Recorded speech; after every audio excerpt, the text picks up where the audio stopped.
À l'entame de ce 20h, nous parlerons d'une résolution validée ce matin par la haute autorité de la communication, la maison de la presse et les fêtières des médias. Le but est d'assurer une couverture médiatique professionnelle des élections, prévenir des conflits électoraux et contribuer à l'apaisement du climat social et politique.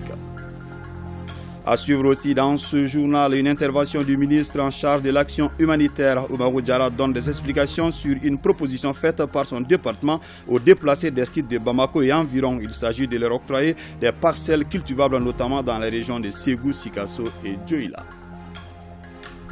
Nous irons aussi à Gao pour parler de la conférence de presse animée par le commandant du théâtre Est de l'opération Maliko et son staff. Le colonel Famouké Kamara apporte des détails sur le bilan de l'opération qu'il a dirigée pendant 15 mois. La journée mondiale de lutte contre le sida, l'événement est organisé chaque année le 1er décembre afin de sensibiliser à l'importance d'apporter un soutien aux personnes vivant avec le VIH-Sida. Pour aborder le sujet, je suis avec Dr Isiaka Moumoun Kone, secrétaire exécutif du Haut Conseil national de lutte contre le sida. Nous sommes heureux de vous compter parmi nous. Bonsoir à vous et bienvenue dans ce journal. D'abord, le Conseil des ministres s'est réuni en session ordinaire ce mercredi 30 novembre 2022 dans sa salle de délibération au palais de Koulouba sous la présidence du colonel Assimi Goïta, président de la transition, chef de l'État. Après examen des points inscrits à l'ordre du jour, le Conseil a adopté des projets de texte, procédé à des nominations et entendu des communications. La lecture de ce Conseil avec vous, Ibrahim Djombele, bonsoir. Bonsoir Fousseni Tunkara, à notre invité également, bonsoir, monsieur Koné. Mesdames et messieurs, bonsoir.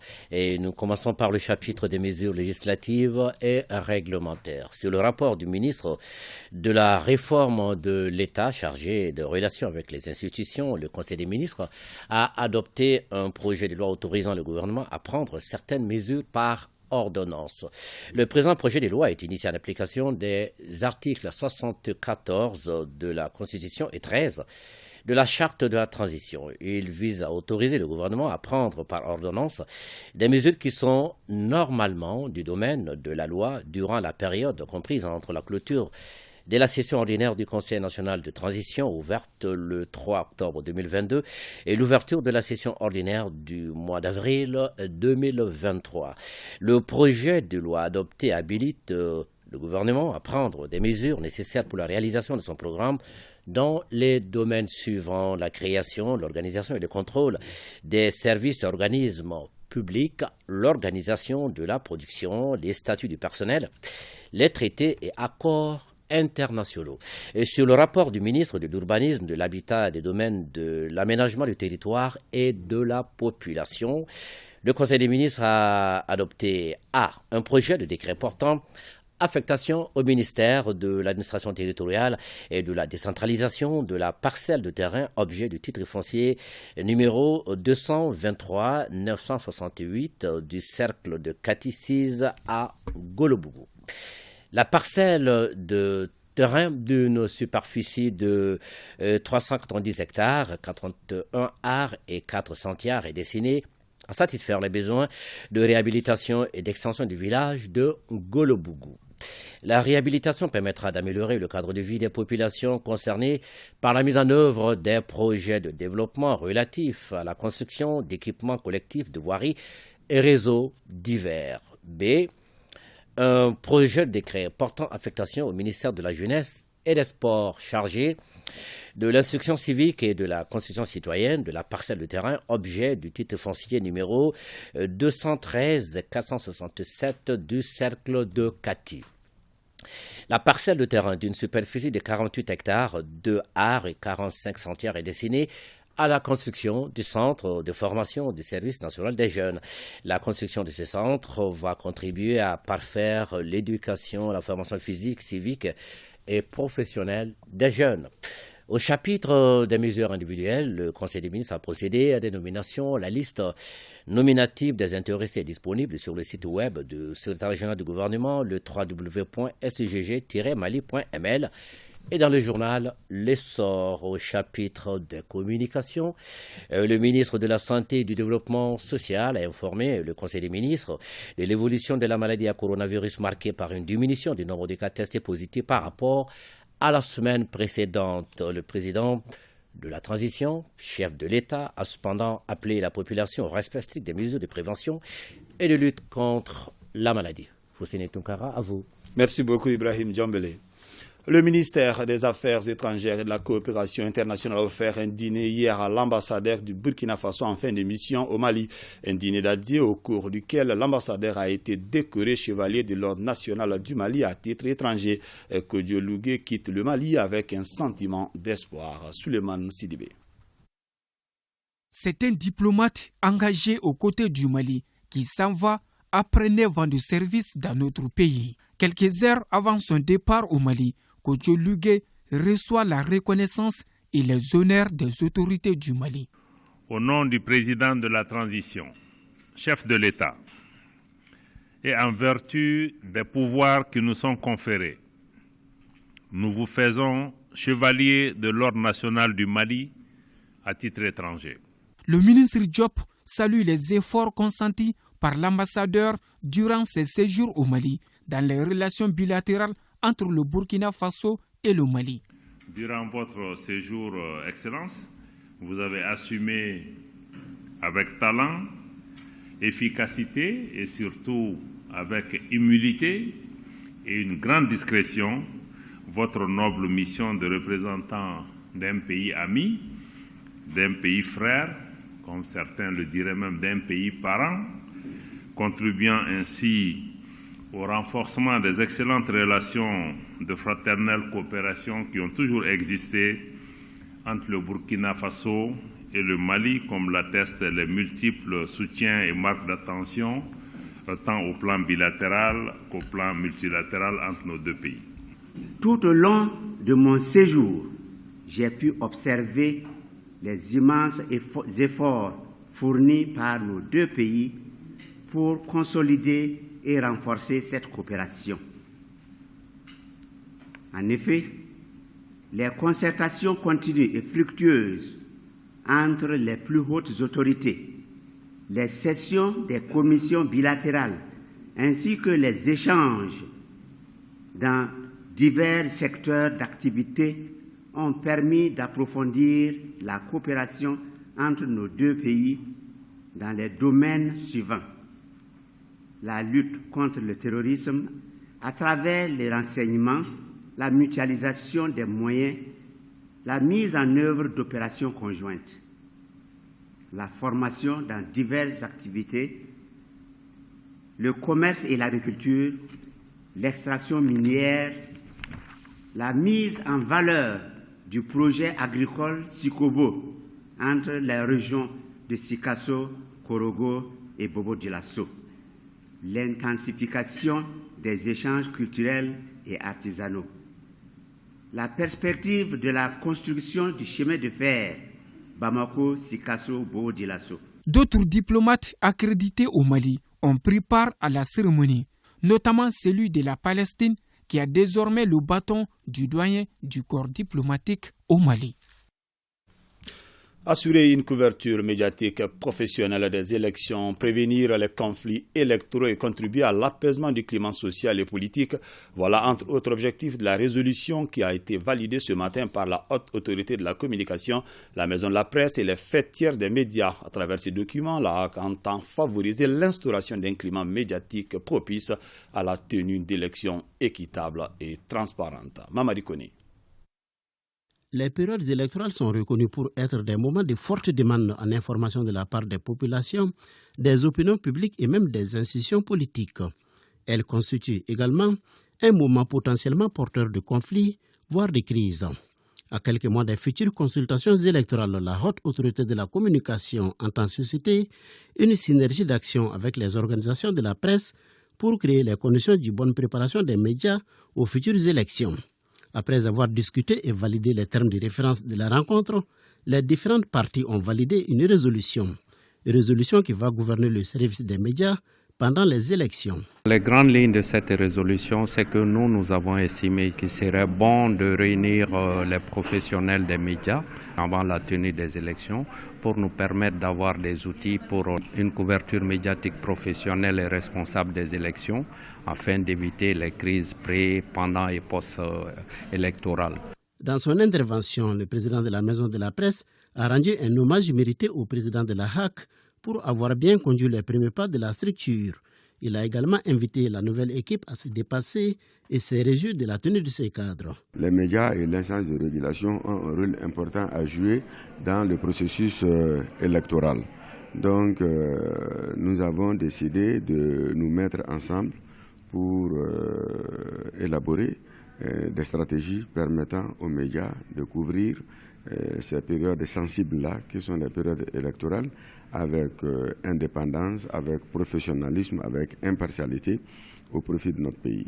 Les résolutions répondent véritablement à nos attentes parce qu'il s'agit de faire en sorte qu'il y ait la sécurité des médias. Il s'agit de faire aussi en sorte que les médias aient accès à l'information. Il s'agit aussi de faire en sorte que les médias puissent bénéficier d'un appui conséquent de la part des pouvoirs publics pour leur permettre de faire correctement ce travail. Cette rencontre a permis d'expliquer et de rappeler aux faiseurs des médias leur rôle dans une dynamique de partenariat et de responsabilités assumées afin qu'elles puissent assurer leur mission. Je n'ai aucun doute que ces résolutions vont être traduites dans un plan d'action qui va être rédigé dans les semaines à venir et soumis aux plus hautes autorités pour les mesures qui doivent être prises, des mesures d'accompagnement.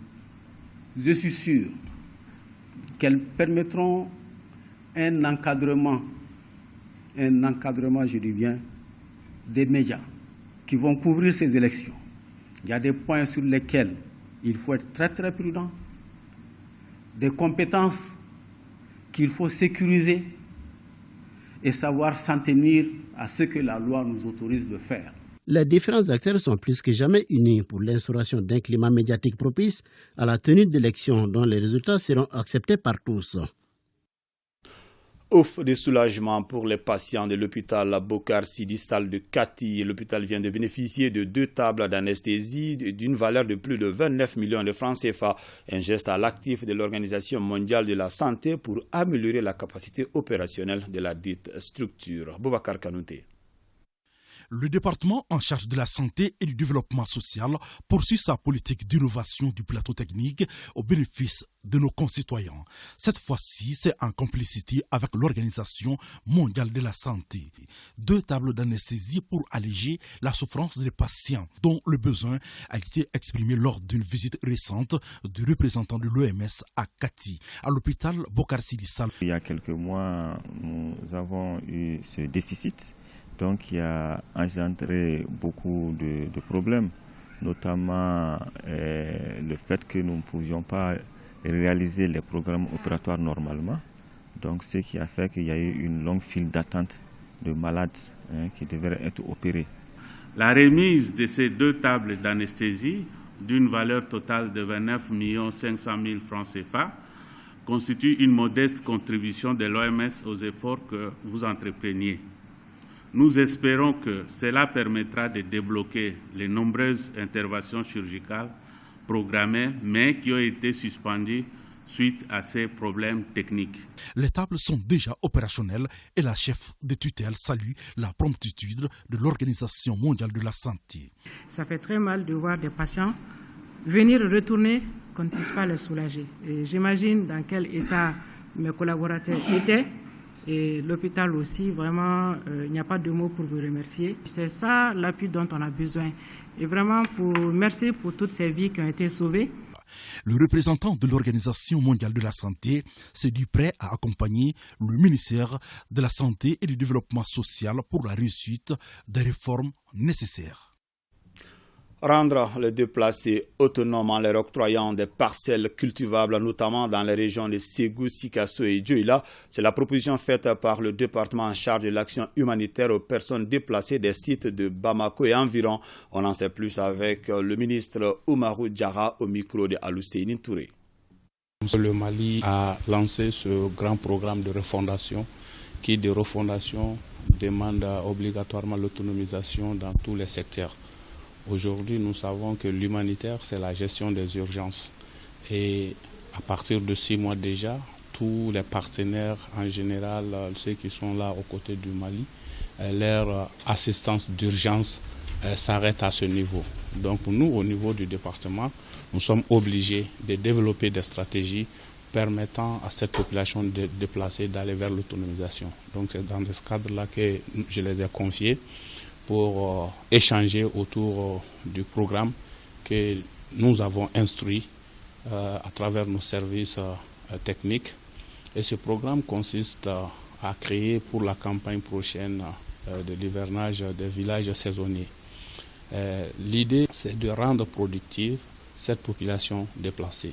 Nous savons en général les activités principales au Mali tournent autour de l'agriculture, l'élevage, la pêche, le commerce. Essentiellement, les activités de ces populations déplacées tournent autour de ces secteurs d'activité.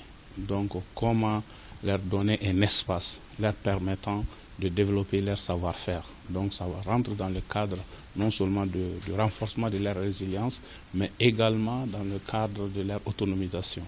Donc, pour cela, nous aurons dans les jours à venir, Inch'Allah, des séances de travail avec les autres départements sectoriels.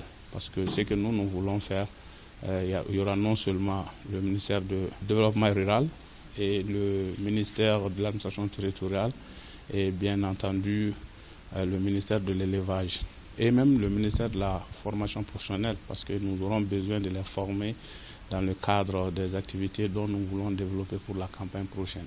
Le projet a été, je pense, quelque part bien apprécié. Chacun autour de la table tout de suite a notifié son intérêt par rapport à ce projet. Je vous l'annonçais dans les titres, l'invité de ce journal est Dr Isiaka Moumoun Kone, secrétaire exécutif du Haut Conseil national de lutte contre le sida. Nous abordons avec lui la célébration demain 1er décembre de la journée mondiale de lutte contre le sida et le lancement du mois dédié à la lutte contre cette maladie. Docteur, bonsoir. Bonsoir, M. Tunkara. Alors, dites-nous d'abord quels sont les défis liés à la lutte contre le VIH et sida au Mali. Merci, M. Tunkara, pour cette question. Les défis liés à la lutte contre le VIH sont multiples. D'abord, il y a les défis qui sont liés à l'atteinte des objectifs. En 2016, il y a eu les objectifs ont été fixés, c'est-à-dire les 3,90, que 90% des personnes infectées soient détectées et que 90% de ces 90 personnes soient mises sous traitement et que le 90% aussi des personnes mises sous traitement aient une charge virale indétectable. Maintenant, cet objectif a été fixé en 2016 pour 2021. Donc, il se trouve que avec l'avènement de la crise socio-politique au Mali et l'avènement de la Covid, ces objectifs n'ont pas été réellement atteints. Donc, et en 2021, il y a l'objectif des 3,95 encore qui ont été fixés pour 2026. Le Mali étant déjà en 2021 en deçà des 3,90, donc il y a un grand défi réellement pour l'atteinte de ces objectifs-là. Pour cela, je fais un appel réellement pressant à tous les partenaires afin qu'on mette en place un plan Marshall pour pouvoir atteindre l'objectif des 3,90 et prétendre pour l'objectif des 3,95 et encore prétendre pour l'élimination en 2030. Voilà, alors, poussons à l'égalité, c'est le thème de l'édition 2022. Alors, pourquoi le choix de ce thème et pour quel message ? Exactement. Poussons à l'égalité, ça voudrait dire que par rapport à la prise en charge, à la prévention, il y a des inégalités qui existent. Que ce soit des inégalités au niveau national et au niveau mondial par rapport au financement. Donc, par rapport à la prévention, le Mali, depuis plus de 10 ans, la prévention en termes d'information, d'éducation et de communication pour le changement de comportement est sous-financée, pour ne pas dire qu'elle n'est même pas financée. Donc, ça, c'est une injustice qu'il faut réellement corriger. Donc, il faut qu'il y ait l'égalité au Mali ici et qu'il y ait l'égalité entre le Nord et le Sud aussi. Parce que vous conviendrez avec moi qu'il y a des stratégies de prise en charge, ou bien il y a des molécules au Nord qui sont extrêmement chères pour les Maliens. Il va dire soit que réellement sur le plan prise en charge, sur le plan prévention, il faut que tous les patients VIH puissent quand même être au même niveau d'égalité par rapport à leur accessibilité à ces moyens-là. Voilà. Alors la journée proprement dite commence demain. Quelles sont les activités prévues et elles se tiendront où? La journée sera célébrée à la faculté de médecine et d'odontostomatologie, sous la haute présidence bien sûr du chef de l'État, qui, il faut comprendre que c'est lui qui est le président du Haut Conseil national de lutte contre le sida. Donc il ne pourra pas faire le déplacement, mais quand même il a indiqué quelqu'un qui va le remplacer. Donc au cours de cet événement-là, il y aura l'ensemble des ministères sectoriels qui seront présents, qui sont membres du Haut Conseil, qui ont été invités à être présents. Donc, et ensuite, il y aura des discours des partenaires techniques et financiers qui seront aussi là et des personnes vivant avec le VIH. Donc, en dehors de ça, il y aura des visites guidées qui seront faites au niveau du laboratoire de recherche de haut niveau qui est au point G. Donc, ces visites guidées nous permettront réellement de comprendre et de savoir exactement qu'est-ce que le Mali est en train de faire en matière de recherche dans le cadre de la lutte contre le VIH et comment le Mali doit s'approprier des résultats de ces recherches-là. Donc, ces visites guidées vont nous faire comprendre cela. Okay. Alors, quel est votre mot de la fin?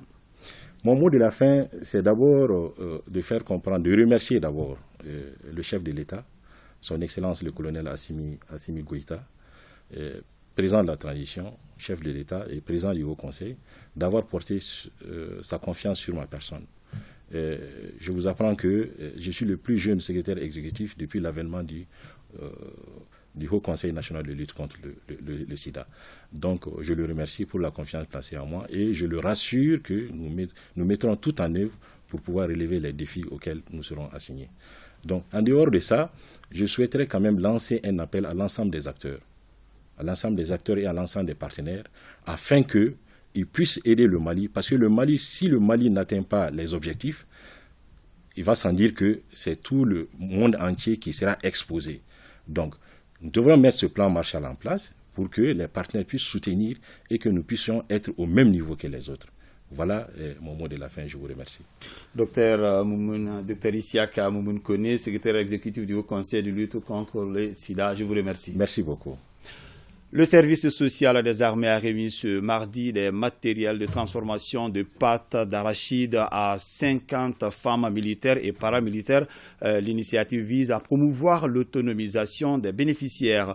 La cérémonie des remises a été couplée à la donation des kits d'accompagnement à 25 femmes veuves formées à Sibi par le ministère de l'Entrepreneuriat national, de l'emploi et de la formation professionnelle en partenariat avec le ministère de la Défense et des anciens combattants. Suleiman Sidibé.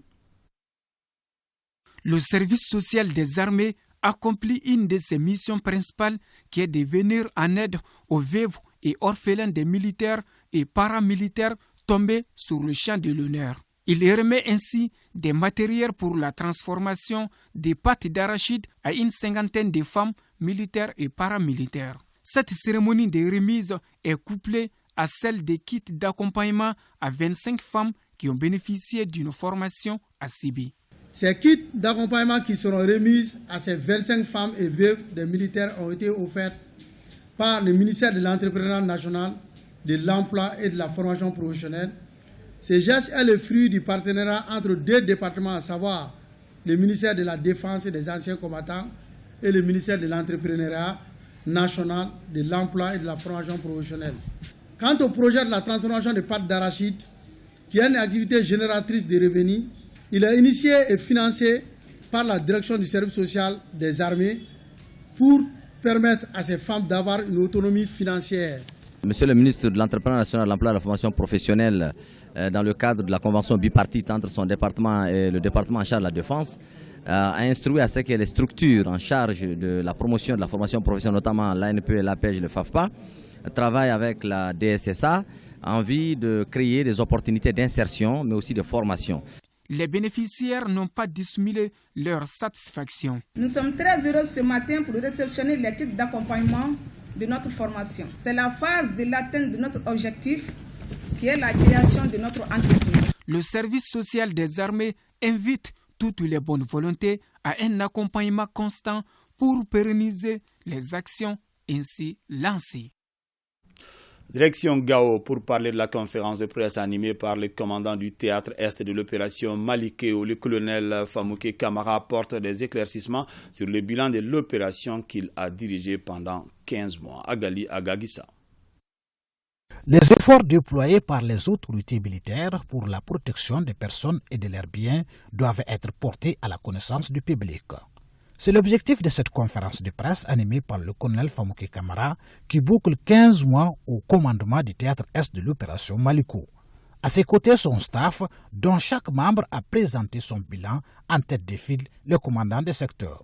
En termes de terroristes neutralisés, au bas mot, nous avons 208. De terroristes interpellés ou de bandits interpellés, nous dénombrons 234. Le matériel détruit ou récupéré, au bas mot, nous sommes à 160 armes de guerre, tout calibre confondu, 200 briques de chanvre indien, des produits psychotropes. Nous pouvons citer pendant les 15 mois à peu près 108 attaques qu'on a eu à déjouer au niveau des emprises de Thessalite, au niveau des emprises de Bamba et de Bourem. Le secteur 2 a eu à faire en moyenne 120 missions.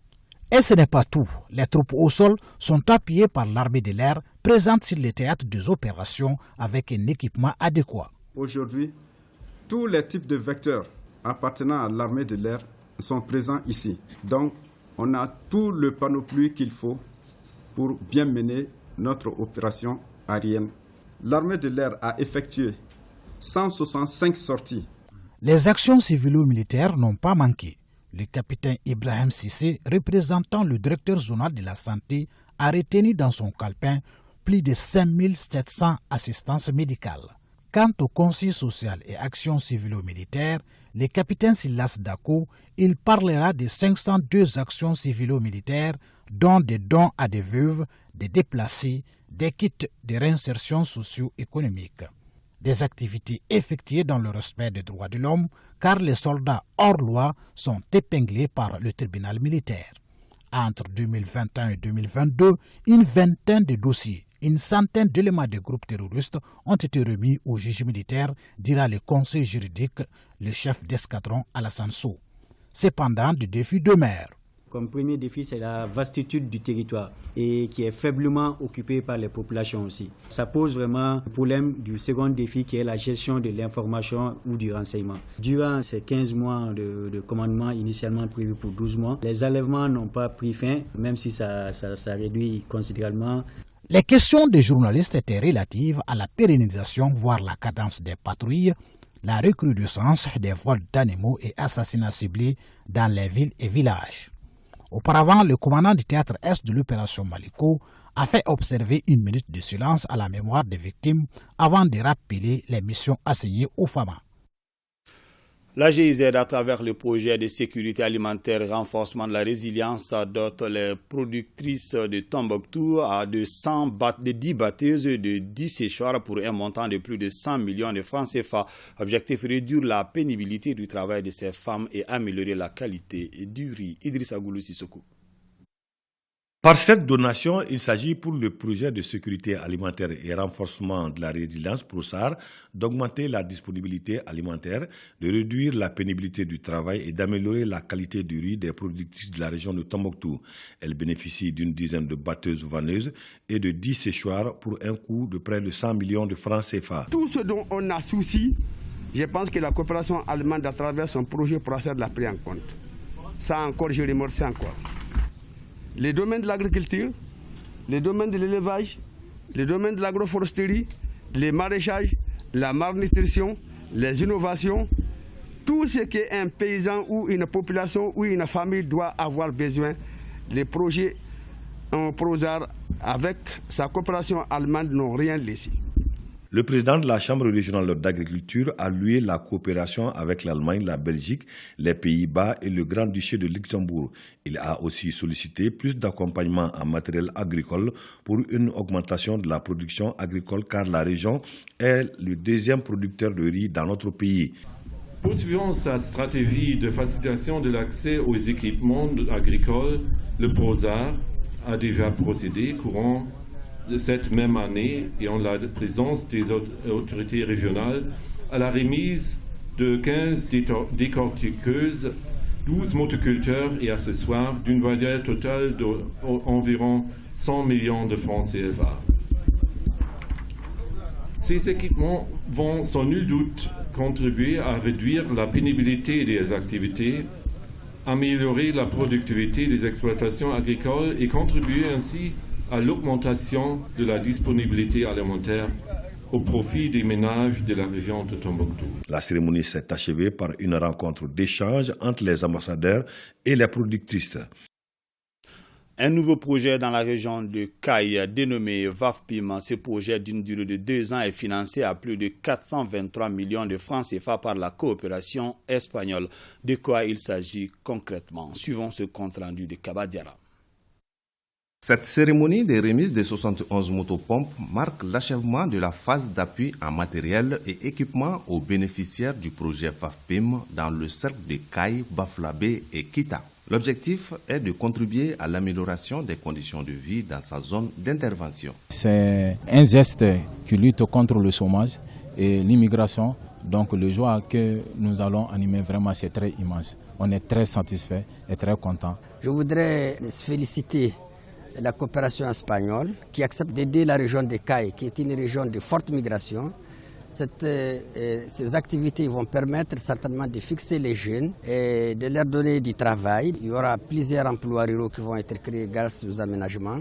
Je voudrais ensuite demander aux exploitants, aux bénéficiaires de faire l'entretien de ces motopompes. Le représentant du ministre du Développement rural se réjouit de ce tapis espagnol pour le choix stratégique de l'irrigation de proximité pour l'amélioration des conditions de vie des populations. Le projet il va créer 253 emplois ruraux durables. Tout cela va se faire à partir de la valorisation de 84,5 hectares exploités par les producteurs. En plus de cela, il y aura la formation des producteurs, 253 producteurs en technique de production agroécologique.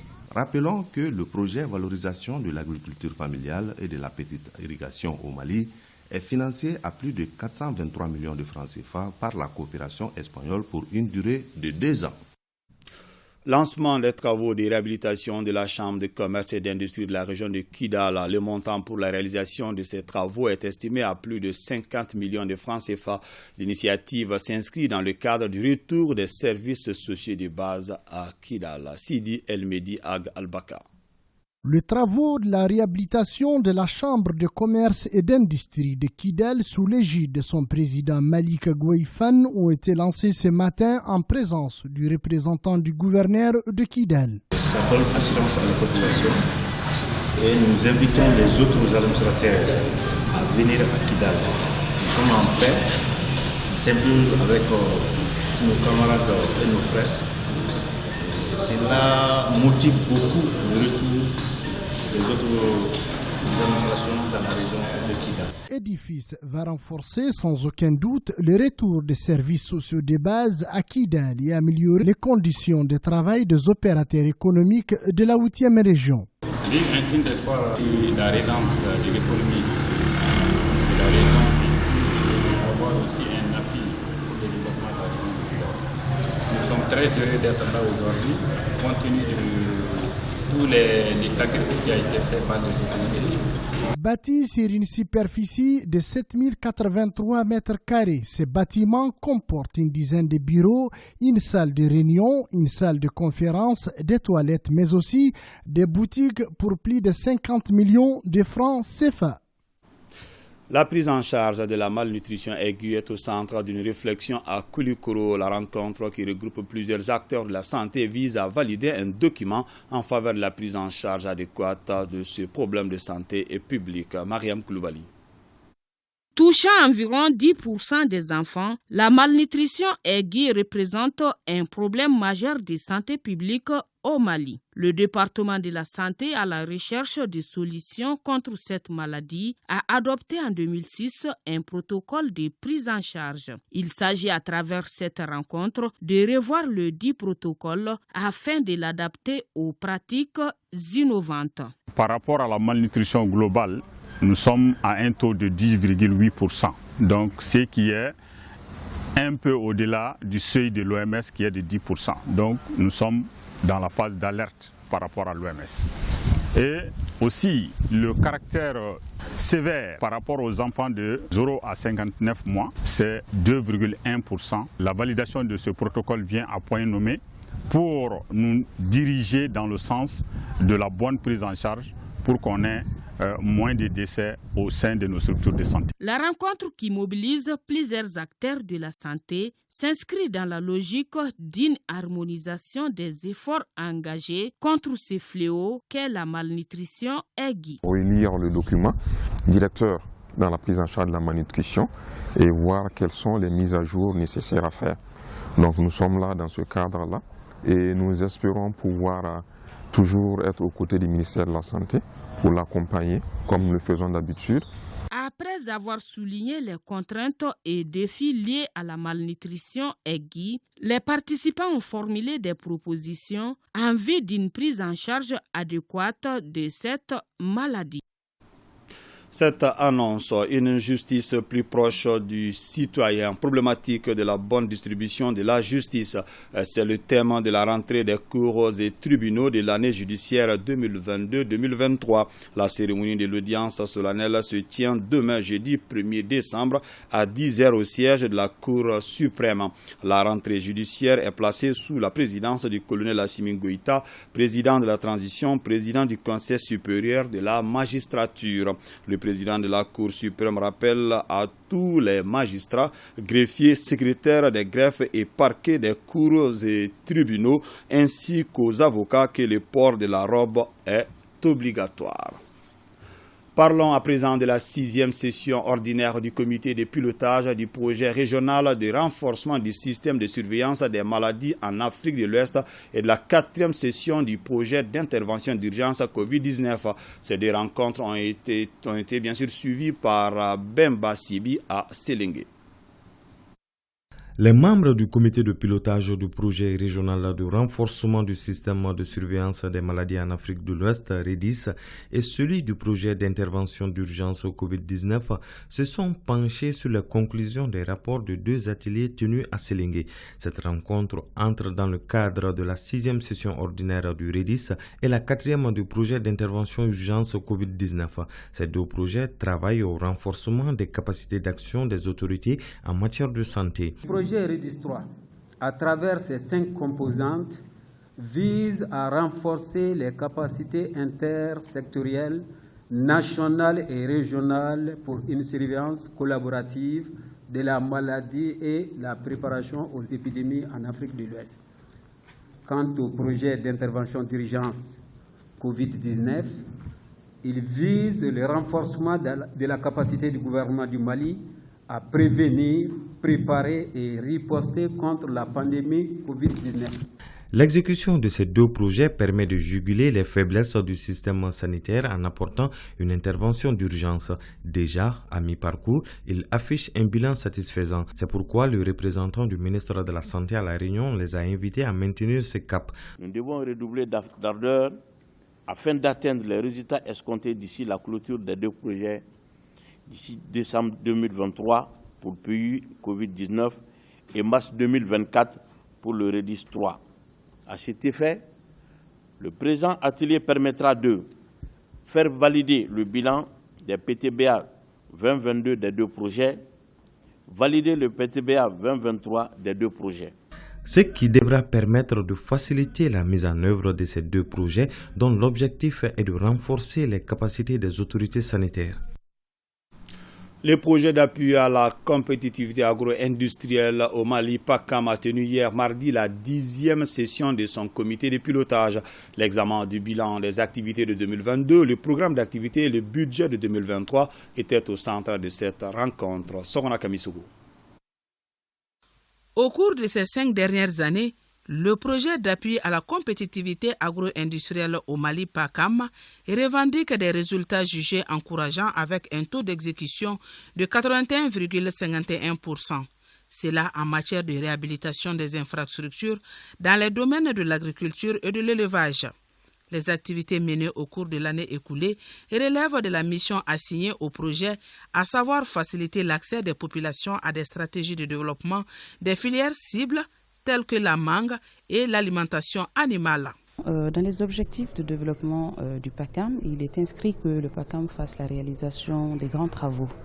Je fais référence notamment à la réhabilitation de 300 km de pistes rurales avec plusieurs ouvrages d'art, ce qui a été réalisé à Yanfolila et Sikasso.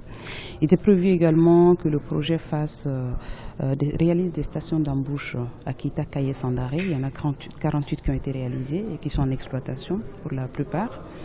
Il était prévu également, du fait qu'on travaille sur la filière mangue, donc faire la promotion de cette filière. Mais au-delà, parce que le PACAM a eu à réaliser beaucoup de mesures d'accompagnement. Je fais référence notamment au renforcement des plateaux techniques des CESCOM. Nous en avons équipé 6, Yanfolila, Sikasso et Kouloukoro. Et au-delà de ça, c'est surtout ce qui a marqué le projet, c'est la collaboration étroite que nous avons eue avec les services techniques de l'État. En perspective, le projet d'appui à la compétitivité agro-industrielle au Mali PACAM entend consolider les acquis de 2022. Le département a sollicité le groupe Banque mondiale pour avoir une prorogation jusqu'à l'année prochaine du projet, pour pouvoir d'abord achever harmonieusement les activités du projet, mais surtout préparer une seconde phase qui est beaucoup sollicitée par les acteurs. Vu l'importance stratégique du PACAM, je voudrais vous rassurer que mon département s'engage à tout mettre en œuvre, notamment à travers l'unité de coordination du projet pour assurer sa réussite. Pour une durée de 5 ans, le PACAM est un projet de 17 milliards de francs CFA financé par la Banque mondiale. Il couvre les régions de Kaye, Koulikoro, Sikasso et le district de Bamako. Près de 23 milliards de francs CFA accumulés pour financer les activités du projet régional d'appui au pastoralisme au Sahel et celui du développement de l'élevage au Mali, PADEL-M. Les membres du comité de pilotage sont réunis ici à Bamako en session ordinaire pour valider le plan de travail et le budget destiné à son exécution. Au même moment se tient la deuxième session du comité de pilotage du projet d'appui à la réinsertion socio-économique des populations du Nord. Le compte-rendu de ces deux rencontres avec Batraoré. Le projet d'appui au développement de l'élevage au Mali, PADEL-M, et le PRAPS 2, projet régional d'appui au pastoralisme au Sahel, ont en commun la promotion de l'élevage au Mali.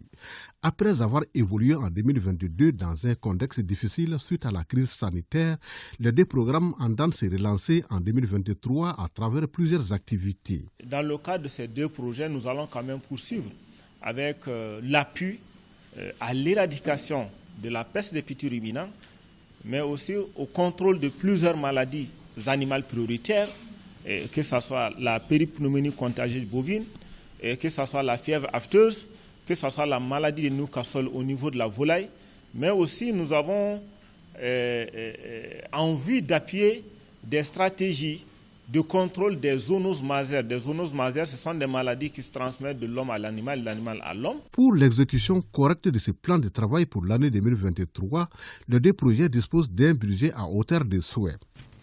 Pour l'année 2023, les budgets prévisionnels du PADEL-M et du PRAPS 2 sont arrêtés respectivement à la somme de 12,2 milliards et de 10,7 milliards destinés majoritairement au financement des activités de soutien à l'investissement privé, des études techniques pour la réalisation des infrastructures et d'équipements d'élevage et à l'appui à la campagne nationale de vaccination contre les maladies prioritaires.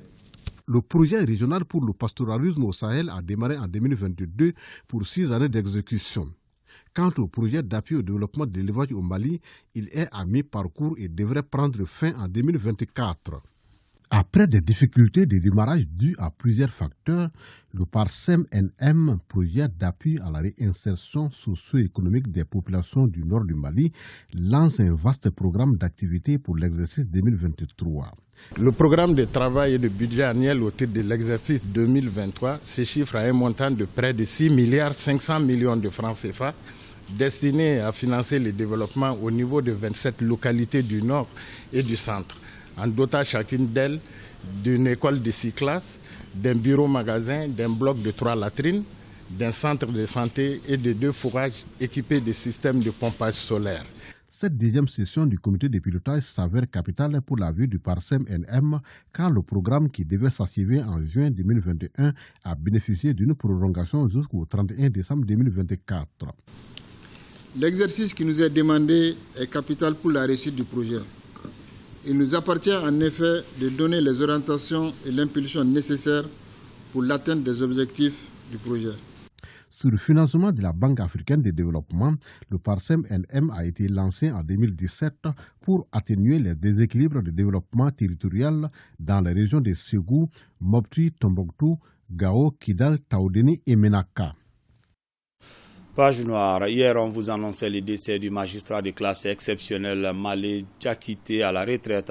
Cet après-midi, il a été accompagné en sa dernière demeure au cimetière de Bako-Djikroni.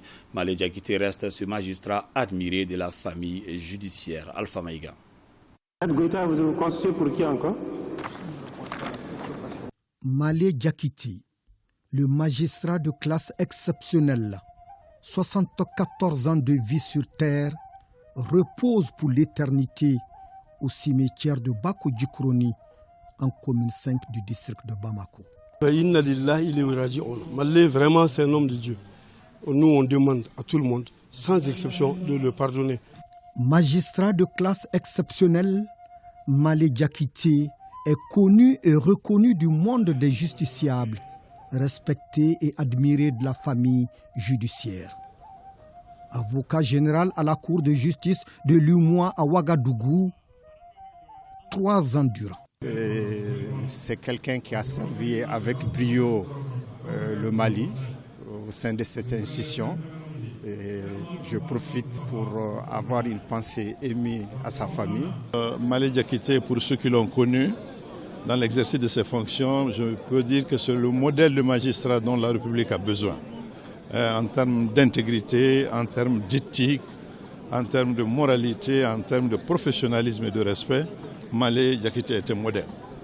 Au pays, il a occupé de hautes fonctions, juge d'instruction et président du tribunal de travail de Gao au moment de la grande sécheresse et de la grande chaleur. Nous étions en 1973.